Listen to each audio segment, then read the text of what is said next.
大家好，歡迎嚟到大藏家，我係老朱。喺呢個頻道，我會同你分享我啲藏品，仲有我對收藏嘅一啲思考。鍾意收藏嘅朋友千祈唔好錯過，等我哋一齊探索收藏嘅魅力。今日要同大家一齊欣賞嘅係加拿大皇家鑄幣廠喺2018年發行嘅純銀紀念幣3件套。Beneath the Shining Skies。咁呢套紀念幣呢係由3個造型獨特嘅純銀幣組成，包括2個長方形嘅銀幣同中間呢個楓葉形嘅銀幣，3個巧妙組合成加拿大國旗嘅圖案，咁象徵住呢個多元文化國家嘅悠久歷史同埋光明嘅未來。3個銀幣呢分別刻畫咗加拿大嘅起源啦、近代啦同埋現代3個重要時期。每一個都蘊含住深刻嘅歷史意義同文化象徵，細膩嘅設計細節唔單止展現咗工藝美，仲令人感受到加拿大豐富同多元嘅國家精神。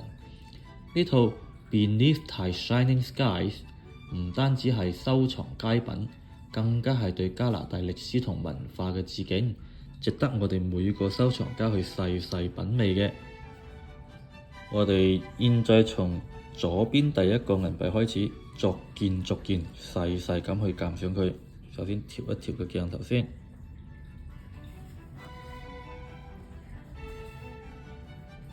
之後就戴翻個手套，專業啲。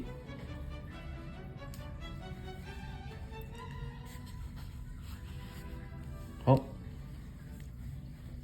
喺大家面前嘅就係左邊第一個銀幣啦。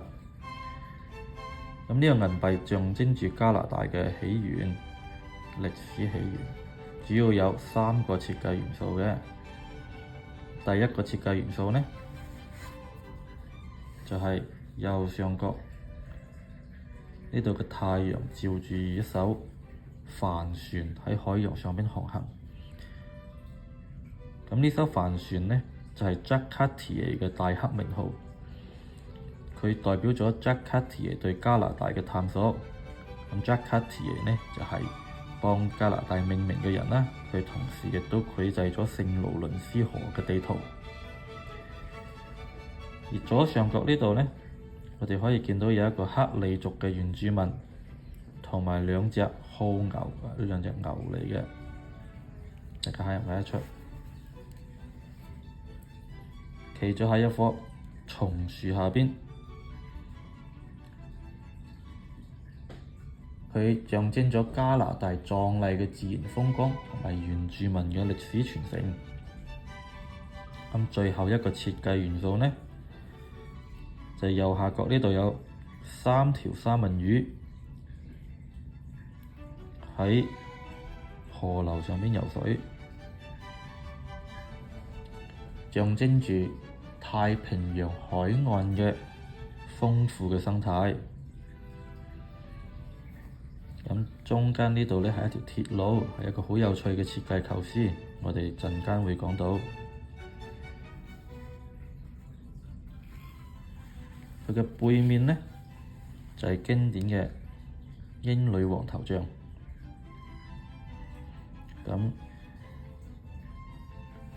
呢個銀幣呢，係由1.5盎司嘅純銀打造，非常精美。然之後，我哋再嚟欣賞中間呢個第2個楓葉形狀嘅銀幣。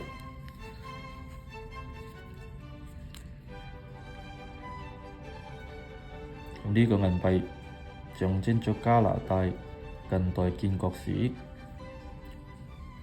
喺正中間嘅呢，就係國會山中心大廈，代表咗加拿大民主政治嘅核心。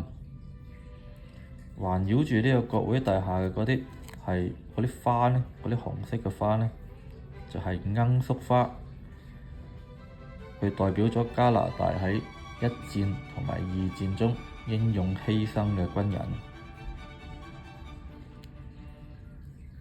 最後一個設計元素呢，就係加拿大嘅國徽啦。喺國會大廈嘅前邊。咁呢個國徽呢，就象徵住國家嘅尊嚴同團結。整個楓葉形嘅銀幣設計係非常之細緻嘅。當然佢話其實有更加多嘅背景設計喺後邊，我哋就唔一一去介紹啦，留返畀各位藏家自己入手之後再去發現。咁佢嘅背面呢，亦都好有特色，依然係英女王嘅經典頭像，但係呢，佢係喺上邊雕咗一啲樹葉嘅葉脈，去配合翻去襯翻呢個楓葉形，非常之漂亮。好，我哋再嚟欣賞最後一個銀幣。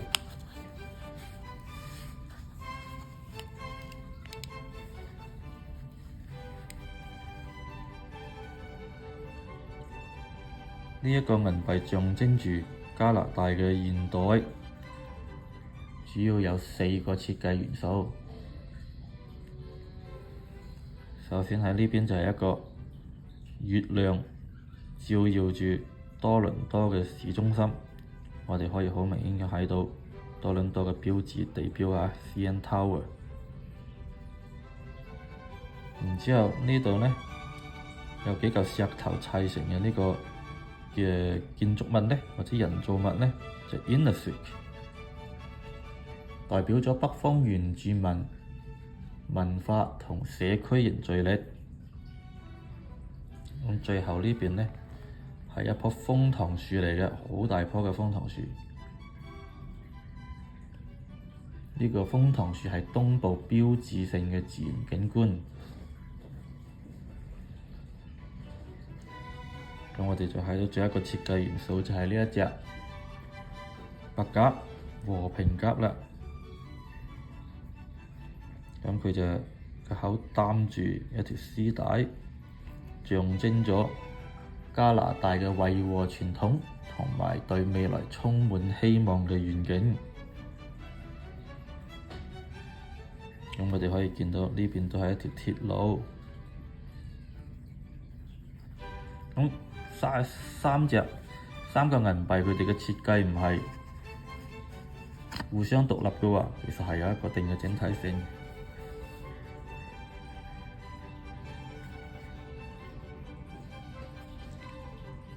我哋呢度可以睇到呢一度嘅和平鴿係呼應返最左邊嗰度嘅三文魚設計，個動物對返動物啊。然之後鐵路嘅設計呢係巧妙咁樣組合成一個好似圍繞住國會中心大廈咁嘅概念。跟住咩呢邊嘅楓樹啦，同 Innisfree 嘅原住民文化咧，同時又呼應返第一枚銀幣嗰邊嘅克里族嘅原住民形象，同埋嗰兩隻浩牛喺一棵松樹下嘅設計元素，啱啱好係對應嘅。咁到最後咧就係呢艘 Jacques Cartier 嘅帆船，對應住多倫多嘅夜空，太陽對應住月亮。三個銀幣嘅設計係有機統一，可以咁講，係統一嘅，配合起嚟啱啱好，非常之巧妙。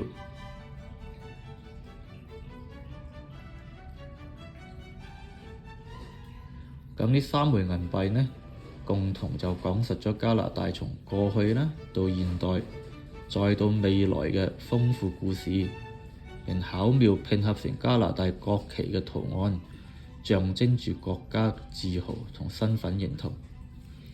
咁呢度就係佢一個證書。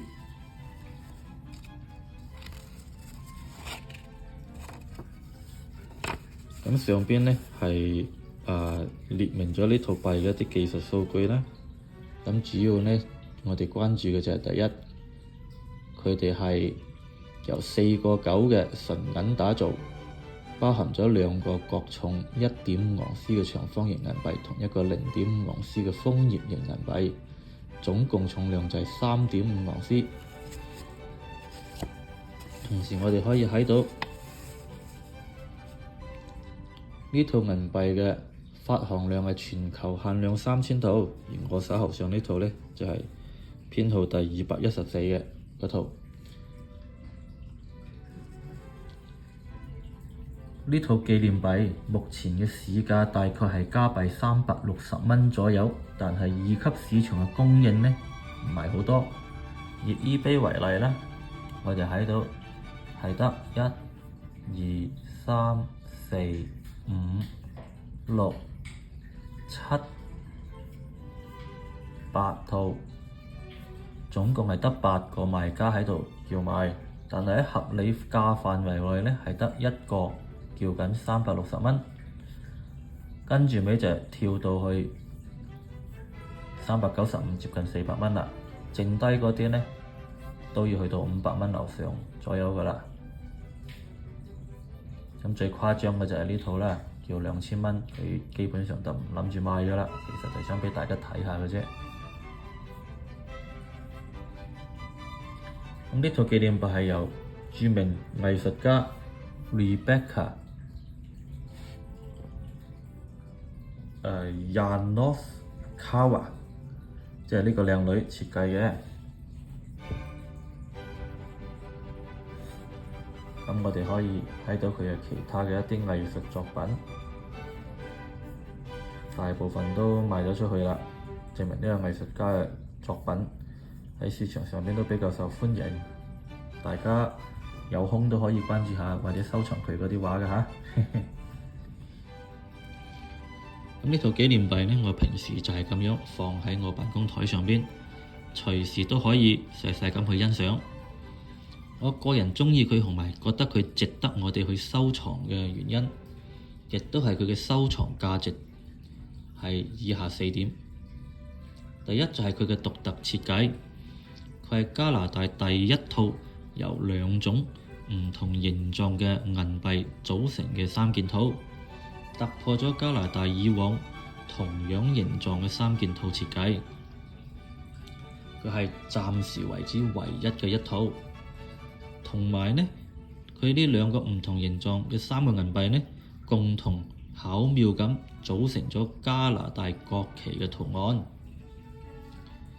第二就係佢產量比較少，全球限量3000套，咁所以二級市場上邊呢，供應係好少嘅。我哋啱先喺 eBay 都睇到係得2套嘅價格係喺合理範圍內邊，所以佢嘅價格係穩定而且唔容易貶值。第三就係佢具備藝術收藏價值，係由知名嘅藝術家設計。呢個設計細膩且寓意深遠，融合歷史同文化，兼具藝術收藏價值。最後一點就係佢覆蓋咗3個唔同嘅收藏主題，佢具備加拿大文化歷史主題啦、視覺藝術主題啦，同埋獨特創新設計主題，係可以吸引到呢3個主題嘅收藏家嘅注意。